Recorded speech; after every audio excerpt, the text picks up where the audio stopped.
गॅसवर कुकर ठेवायचा, तेल घालायचं. तेल तापलं की मोहरी, जिरं, कढीपत्ता, हळद घालायची. मोड आलेली मटकी घालायची. थोडा वेळ परतून पाणी घालून कुकरला झाकण लावून एक शिट्टी करून घ्यायची. गॅसवर कढई ठेवून तीळ घालायचं. थोडा वेळ परतून घ्यायचं. नंतर त्यामध्ये खोबरं घालायचं, खसखस घालायची. हे सर्व छान भाजून झाल्यानंतर प्लेटमध्ये काढून घ्यायचं. त्याच कढईत कांदा घालायचा. कांदा थोडा परतल्यावर थोडं तेल घालायचं. पुन्हा परतून घ्यायचं. टमॅटो घालायचा. आलं लसूण घालायचं. भाजून झाल्यानंतर गॅस बंद करायचा.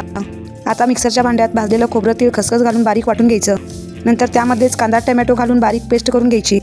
आता गॅसवर कढई ठेवून त्यामध्ये 2 पळी तेल घालायचं. तेल चांगलं तापलं की त्यामध्ये वाटून घेतलेला मसाला घालायचा. मसाला चांगला तेल सुटेपर्यंत परतून घ्यायचं. घरचा काळा मसाला 1 चमचा, 1 चमचा मिरची पावडर घालून परतून घ्यायचं. 1 चमचा मिसळ मसाला घालायचा. थोडा वेळ परतून घ्यायचं आणि शिजून घेतलेली मटकी घालायची. चवीनुसार मीठ घालायचं आणि 5 ते 6 मिनिटं याला चांगली उकळी येऊ द्यायची. वरून बारीक चिरलेली कोथिंबीर घालायची. तयार झाली आहे मस्त टेस्टी कोल्हापुरी मिसळ.